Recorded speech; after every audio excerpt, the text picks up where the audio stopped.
Hola, ¿qué tal? Muy buenas tardes. Mi nombre es Julio César Aguirre Espinosa y el día de hoy les voy a hablar acerca del tema tipos de reacciones redox, el cual forma parte de la unidad relaciones químicas. A manera de introducción, recordemos que es una reacción redox. Una reacción redox, como su nombre lo indica, es una reacción óxido-reducción. Esta se caracteriza porque hay una transferencia de electrones entre la parte de los reactivos y la parte de los productos.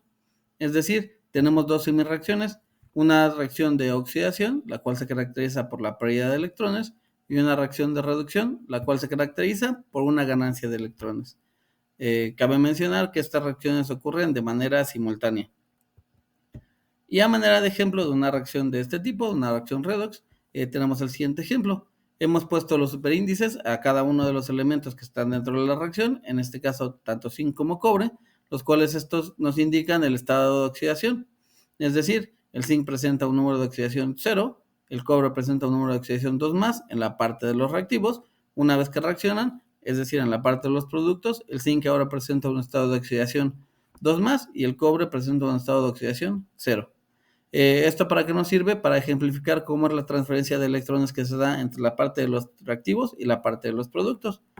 Ahora bien, una vez que tenemos los números de oxidación, que ya sabemos que es una reacción redox, lo único que nos falta determinar es qué elemento es el que se oxida y qué elemento es el que se reduce. Es decir, quién gana y quién pierde electrones. Para ello solamente se hace un comparativo de cuál es el estado de oxidación en el reactivo y en el producto. Para el caso del zinc, en el caso de los reactivos tiene 0, en el caso de los productos tiene 2 más. Eso nos indica que ha perdido 2 electrones, por lo tanto, este es el elemento que se oxida. Y para el caso del cobre es justamente lo contrario. El cobre pasa en los reactivos de ser 2 más a los productos a ser 0, es decir, ha ganado 2 electrones, por lo tanto se reduce. ¿De dónde se obtienen esos 2 electrones? Son los que el zinc pierde, el cobre los gana. Es decir, es una reacción donde hay un intercambio electrónico. Esto, ¿por qué no es importante? Bueno, es importante para que nosotros más adelante podamos entender temas que vamos a ver. De momento solamente es la manera de recordatorio de que es una reacción tipo redox. Y ahora sí, vamos a ver cómo se clasifican. En general podemos clasificar este tipo de reacciones en tres: en combinación, en descomposición y en combustión. Vamos a ver cada una de ellas. En el caso de las reacciones de combinación, son aquellas donde dos o más reactivos se unen para formar un producto. Es decir, nosotros vamos a partir de dos o más elementos base y una vez que reaccionan solamente vamos a obtener un único producto. También se llaman reacciones de síntesis y aquí les he puesto otros ejemplos para ejemplificar más o menos reacciones que se llevan a cabo. En este caso tenemos en el primer ejemplo, magnesio que reacciona con oxígeno para formar óxido de magnesio.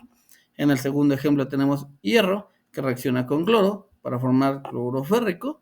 Y el tercer ejemplo que se ejemplifica es hierro que reacciona con oxígeno para formar óxido férrico. En este caso solamente he puesto reacciones de combinación donde solamente tenemos dos reactivos, pero esto no es limitante ya que podemos obtener 3, 4, 5 o todos los reactivos que estén dentro de la reacción. La única característica de estas es que solamente se obtiene un producto.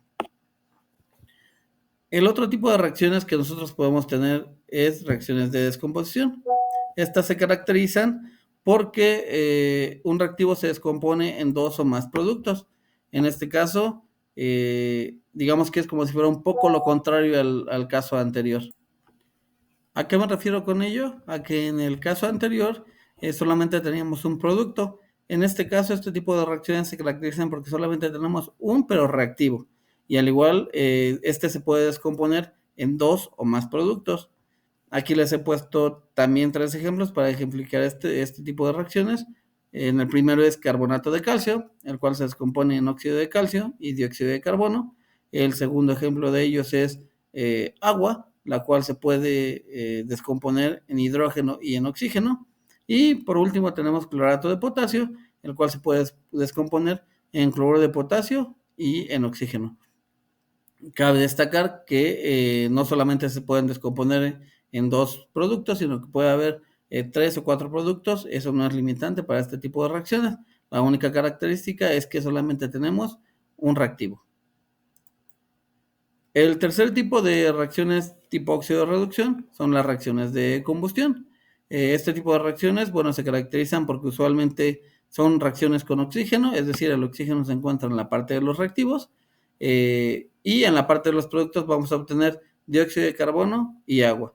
Estas reacciones en la vida cotidiana son muy comunes y son reacciones las cuales se caracterizan también porque hay una liberación de energía, es decir, son reacciones exotérmicas. Aquí he puesto también 3 ejemplos de ellos. En el caso, tenemos al primer instante, tenemos metano que reacciona con oxígeno para producir dióxido de carbono y agua.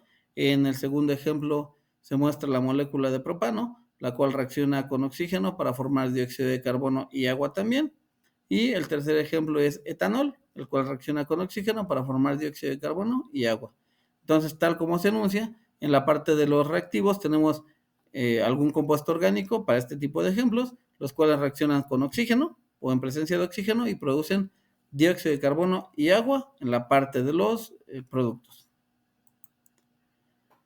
Ahora bien, nosotros si tuviéramos muchos ejemplos, tuviéramos todos los tipos de reacciones, los tuviéramos mezclados, ¿cómo podríamos identificar uno con respecto al otro? Es decir, si tuviéramos una lista de 10, 20 o 30 reacciones, sería muy fácil identificarlas si tenemos en cuenta lo siguiente. Hemos partido únicamente de 3 tipos de reacciones, de combinación, descomposición y combustión. Si nosotros únicamente observáramos la parte de los productos de todas las reacciones que queremos evaluar, podríamos clasificarla. Si solamente tenemos un producto, es una reacción de combinación. Es decir, aunque tengamos 2, 3, 4, 5 reactivos, pero si solamente tenemos un producto, estaríamos hablando de una reacción de combinación.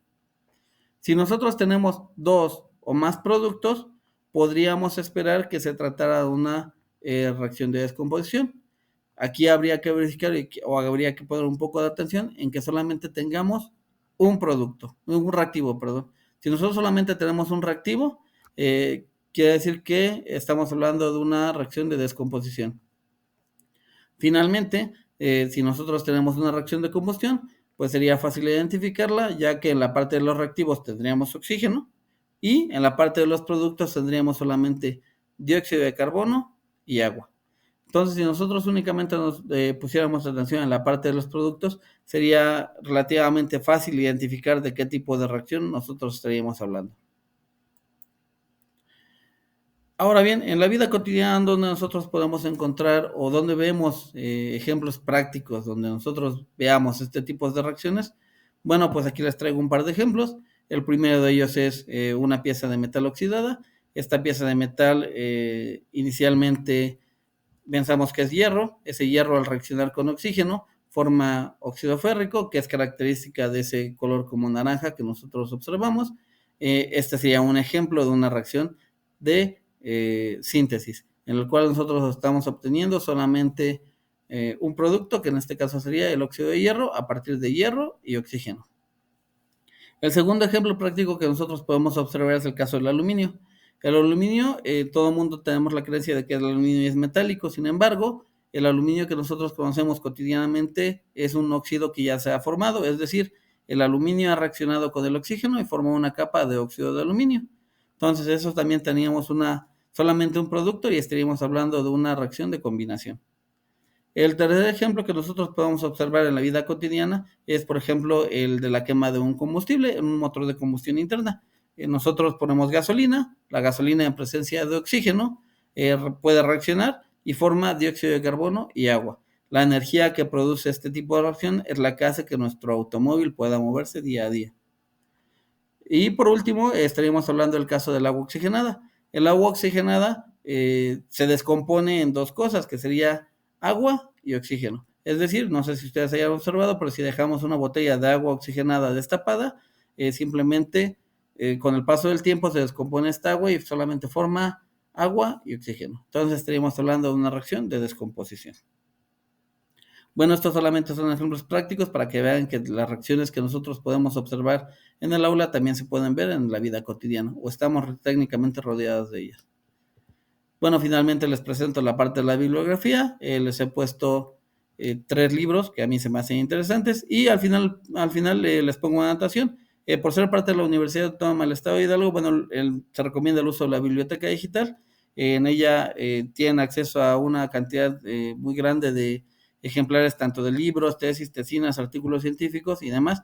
Entonces podrían apoyarse de ahí de una manera práctica para buscar información acerca de todo, y es parte de donde yo he tomado la información para esta presentación. Bueno, y pues de mi parte sería todo. Les agradezco su atención. Que tengan buena tarde.